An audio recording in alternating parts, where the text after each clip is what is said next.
আমি কিন্তু কম বেশি তোমাদের সাথে রান্নার রেসিপিগুলো শেয়ার করি, তো সেরকম আজকেও তোমাদের সাথে আরেকটা রেসিপি শেয়ার করতে চলে আসলাম। সো হ্যালো, আসসালামু আলাইকুম, দিস ইজ আখি, welcome back to my new blog. আজকের ব্লগে থাকছে হচ্ছে যে বাসায় আমি কিভাবে তোমাদের সাথে হালিম রান্না করি সেটাই শেয়ার করব। আর হালিমটা হচ্ছিল যে তোমার রাঁধুনির যে মিক্সড একটা হালিম থাকে সেটাই। আর ফার্স্টে হালিমের জন্য আমি এখানে মাংসটা রান্না করে নেব। এখানে পেঁয়াজ দিয়ে দিলাম, গোটা গরম মশলা দিলাম, তারপর আমি এখন মাংসটা দিয়ে দিচ্ছি। এগুলোর ভিতরে পেঁয়াজটাকে হালকা একটু ভেজে নিয়েছি, নিয়ে দেন আমি এখন মাংসটা দিয়ে দিচ্ছি। গরুর মাংস নিয়েছি আজকে হালিম রান্নার জন্য। হালিমটা কিন্তু আমার কাছে গরুর মাংস দিয়ে রান্না করলে বেশ ভালো লাগে, মুরগির মাংস থেকে বা খাসির মাংস হলে আরও বেশি মজার হয় আর কি। তো বাসায় আমি যেভাবে করি তোমাদের সাথে সেটাই শেয়ার করব। আর ওই যে বললাম, এখানে আমি রাঁধুনির যে হালিম মিক্সড আছে সেটাই নিয়ে নিলাম।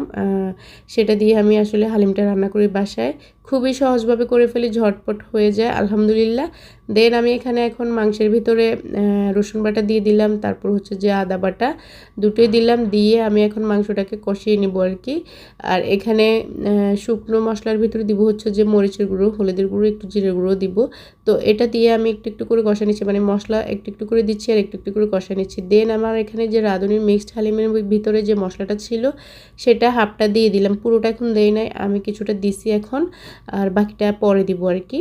তো এখন এটা দিয়ে আমি এটাকে ভালো করে মিক্সড করে নিচ্ছি, মাংসটার সাথে মিলে নিচ্ছি আর কি। তো বাসায় করলে যে কোনো জিনিস অনেক বেশি মজার হয়, খেতে বেশ ভালো লাগে আলহামদুলিল্লাহ। আর আমি কিন্তু কম বেশি আসলে বাসার চেষ্টা করি যে বিভিন্ন জিনিসপত্র বানিয়ে খাওয়ার আর কি। তো ইউটিউব দেখে অনেক কিছু দেখে শিখে নেই, তারপর যেটা পারি না আর যেটা পারি সেটা তো আলহামদুলিল্লাহ এমনিতেই করে ফেলি। আর এখানে এখন আমি মরিচের গুঁড়ো দিলাম, তারপর জিরের গুঁড়ো দিচ্ছি, দিয়ে আমি এখন এটাকে আবার ভালো করে মিশিয়ে নিব আর কি। মিশিয়ে নিয়ে তারপর কষানো হয়ে গেলে কিন্তু আমি প্রেসার কুকারের ঢাকনাটা দিয়ে দিব, তারপর মাংসটাকে সেদ্ধ করে নিব আর কি। মাংসটা সেদ্ধর জন্য আসলে এমনিতে পাতিলেও হয়, তো আমি প্রেসার কুকার নিয়ে নিয়েছি যাতে করে শর্ট টাইমে হয়ে যায় আর কি, যেহেতু মাংসটা সেদ্ধ হতে একটুখানি সময়ের ব্যাপার আছে। আর এখন আমি এখানে নিয়ে নিচ্ছি হালিম মিক্সড যেটা সেটা। তো এটাকে আমি এখন একটা বাটিতে গরম পানির ভিতরে মানে ভিজিয়ে রাখবো আর কি, পাখি মাংসটাও সেদ্ধ হয়ে যাবে কিছুক্ষণ, প্রায় 20 থেকে 25 মিনিট কিংবা 30 মিনিট ভিজিয়ে রাখলে বেশ ভালো হয়, এটা ফুলে যাবে আর কি। তো একদম ফুটন্ত গরম পানি দিয়ে দিলাম আমি বাটির ভিতরে। আর ফুটন্ত গরম পানি দিয়ে এটাকে একটা চামচ দিয়ে নেড়ে ছেড়ে দিব, দিয়ে আমি এখন এটা একটা সাইডে রেখে দিয়েছি। দেন আমি এখানে মাংসের ভিতরে পানি দিয়ে দিচ্ছি যতটুকু লাগবে মাংসটা সেদ্ধ হওয়ার জন্য।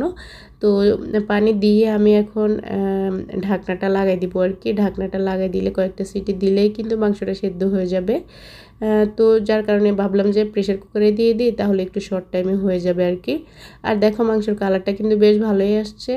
আমি এখন একটু নেড়ে ছেড়ে দিচ্ছি মশলার নিচে লেগে গেছে কিনা, কিন্তু না লাগে নাই।